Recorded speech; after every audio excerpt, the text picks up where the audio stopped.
Programımız kaldığımız yerden devam ediyor. Şu anki konuğumuz iç hastalıkları ve fitoterapi uzman doktor Ertan Cevizci.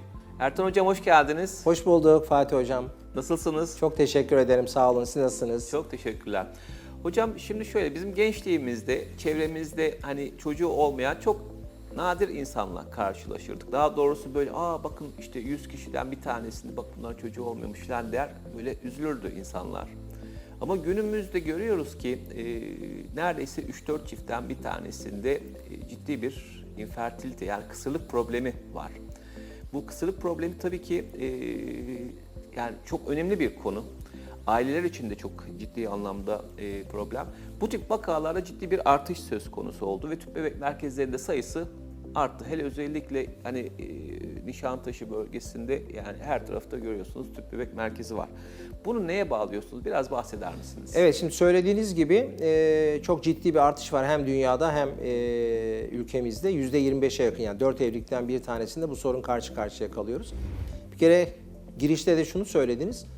İşte eski yıllarda dediniz. Evet, biz şimdi eski dönemlerde yaşamıyoruz. Bir kere toksik bir ortamda yaşamaya başladık. Her şey bozuldu. Hava, su, toprak, yediğimiz gıdalar, gıdaların içine kısırlaştırılmış tohumlar girdi, GDO'lu ürünler girdi. Tarım ilaçları çok fazla kullanılıyor. Tüm dünyada bir gıda terörü var. İşlenmiş gıda denilen raf ömrü uzun gıdalar çıkmaya başladı ve biz bunları tükettikçe stres faktörünün artması, tütün ürünlerinin çok fazla kullanılması, obezitenin çok fazla artması, toksik iş kollarında korumasızca insanların çalışması, bu gibi sebeplerden dolayı da kısırlık hem kadında hem de erkekte çok fazla oluşmaya başladı. Bakıldığında da hemen hemen yarı yarıya sebepler, yani %50 sebep kadında, %50 sebep erkekte olarak görüyoruz. Ama biz sanki pratikte biraz daha bize başvuran danışanları izlediğimizde erkek sayısı biraz daha fazla gibi. Gerçekten büyük bir sorun ve medikal sorunun dışında sosyal bir takım problemlere de yol açıyor. Bu sebeple evlilikleri biten, çok ciddi sorun yaşayan çiftleri biliyoruz çocuk olmadığı için, çocuk özlemiyle. Etraftan anne babaların baskıları çok büyük bir stres yaratıyor çiftlerin üzerinde ve olayın daha da fazla derinleşmesine sebep oluyor. Yani bu gibi sebeplerden dolayı son yıllarda gerçekten çok böyle büyük bir ivmeyle artan oranda karşımıza çıkıyor. Bu sebeplerin ışığında tabii baktığımız zaman ciddi bir sorun mu? Evet. Biz ülkemizde toplum olarak da evlendiğimiz zaman işte o evliliğin bir süre sonra bir meyvesi olarak düşünülen bir çocuk beklenir. Evet. Bu olmayınca tabii çiftlerde de bir stres ve sıkıntı meydana geliyor. Erkeklerde en fazla azospermi dediğimiz spermin hiç olmadığı durumu görüyoruz. Bunun yanında oligospermi dediğimiz sperm sayısının 15 milyonun altında olduğu vakaları görüyoruz. Bunlarla birlikte sayı normal olsa bile spermlerde hareket bozukluğu, spermlerde şekil bozukluğu da bizim için önemli sorunlardan bir tanesi. Bir de tabii erkeklerin büyük bir çoğunluğunda, yaklaşık %40'ında varikosel dediğimiz oradaki damarların genişlemesinden oluşan bir hastalık olarak karşımıza çıkıyor. Kadın kısmında da en fazla adet düzensizliği, yumurta tembelliği, polikistik over sendromunu görüyoruz. Ki polikistik over sendrom biliyorsunuz metabolik bir hastalıkların topluluğudur.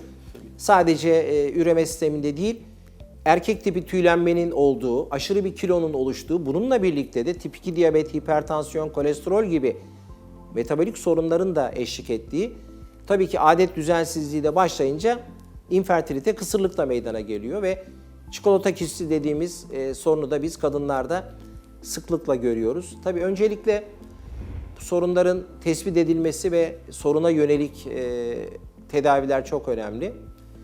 Klasik tedavilerin yanında da biz her zaman tamamlayıcı bir tedavi şekli olarak, alternatif bir tedavi şekli olarak bu doğadaki bitkilerin, yani fitoterapinin bitkisel gücün de bu hastalıklarda iyi geldiğini biliyoruz. Son yıllarda biliyorsunuz dünyada da bir eğilim var. Doğal yaşama, doğal gıdaya, doğal kıyafete, doğal tedavilere. O nedenle bu bitkisel tedavileri de mutlaka kısırlık vakalarında çiftlere önerimiz, kendi aldıkları tedavinin yanına mutlaka bunu da entegre etsinler, bunu da ilave etsinler ve kullansınlar.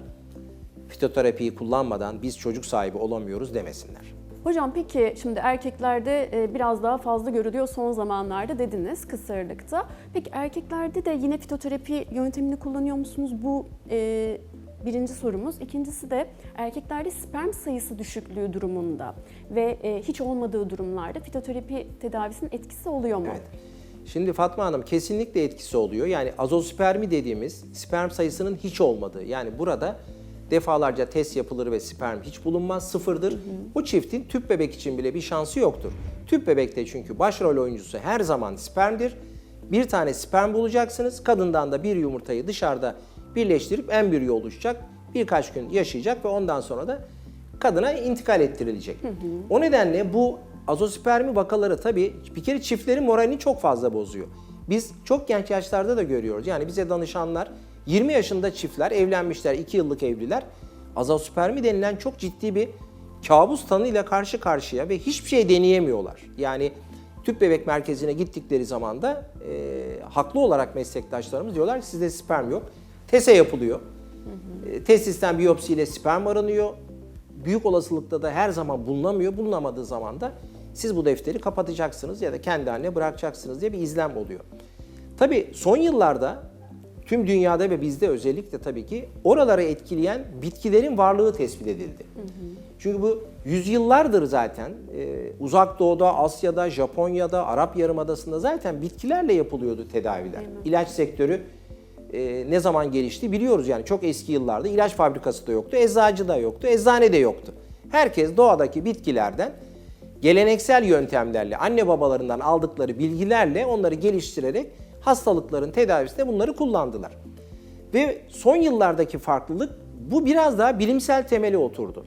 Yani örnek veriyorum işte Peru'da Ant Dağları'nda maka kökü denilen bir bitkimiz var. Onun hangi hastalıklara iyi geldiği araştırıldı ve bakmışlar ki kısırlıkta erkek sperm sayısının kalitesinin arttırılmasında bu bitki faydalı oluyor ve buradan ilerleyerek bunu tedavide kullanmaya başlamışlar. Daha sonra başka bitkiler devreye girmiş. Biz de bu kürlerimizde, danışanlarımıza önerilerimizde bu tür tıbbi bitkileri bir kür halinde öneriyoruz. İşte çakşır otundan çoban çantasına kadar, azgın teke otuna kadar, keşiş külahına kadar değişik çok ilginç isimleri de vardır bunların. Bunların hepsinin etkilerinde ne olduğunu biliyoruz. Minerallerden faydalanıyoruz. Çinko, selenyum, folik asit gibi mineralleri yine tedavide kullanıyoruz. Değişik vitaminleri, A vitamini, B vitamini, C, D, E vitaminlerini kullanıyoruz. Amino asitleri kullanıyoruz. L-arginin, L-argin, L-karnitin gibi o bölgeye etkisinin olduğunu bildiğimiz bitkileri de biz tedavide, kürlerde kullanıyoruz. Kadın kısmında da bu adet sorunlarını ve diğer problemleri çözmek anlamında hayıt kökü var, ekstresi. Çok da bilinen bir ekstredir. Kadınların büyük bir çoğunluğu bilir. Böyle sorunları olduğu zaman da alıp kullanırlar. O da gerçekten çok faydalı. Adet döngüsünün yeniden düzenlenmesinde, kadının hamileliğe hazırlanmasında, rahim içi kanlanmanın canlılığının artmasında son derece faydalı bir bitki. Bunları bir kür halinde biz öneriyoruz. Azospermide biraz daha işimiz zor. Çünkü hiç olmayan bir ürünü siz oluşturmaya çalışıyorsunuz. Sayı düşükse onu arttırmak nispeten daha kolay. Ama sıfır olduğu zaman siz üretim yerinde, fabrikadaki sorunu bulup onu çözmeniz lazım.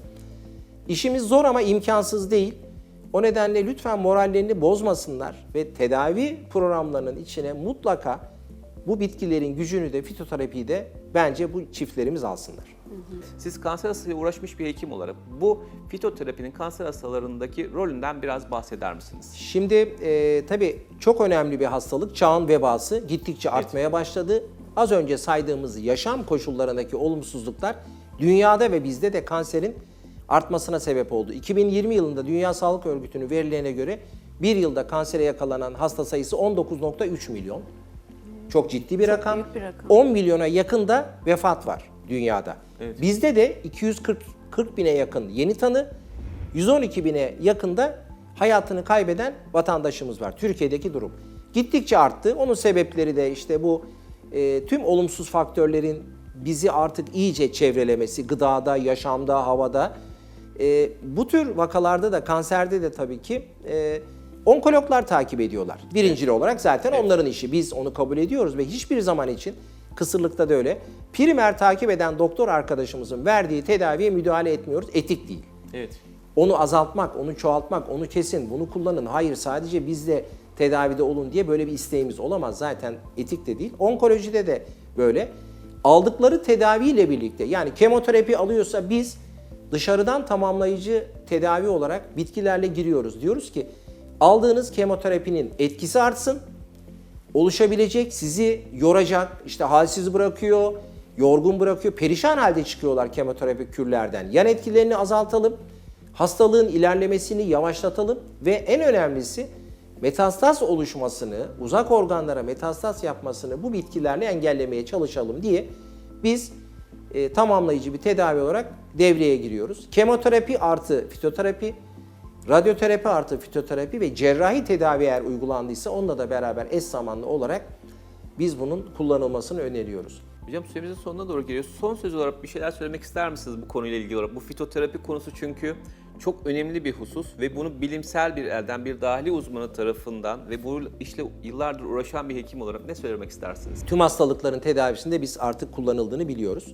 Hastalıkların şifası doğada saklıdır diyoruz. Onları bulup kullanmamız lazım. Sevgilerimi, saygılarımı sunuyorum herkese. Teşekkür ederiz Teşekkür hocam. ederiz. Sağ olun hocam. Bugünkü program konumuz iç hastalıkları ve fitoterapi uzmanı, uzman doktor Ertan Cevizci'ydi. Kendisine tekrar teşekkür ediyoruz. Programımız kaldığımız yerden tüm hızıyla devam ediyor.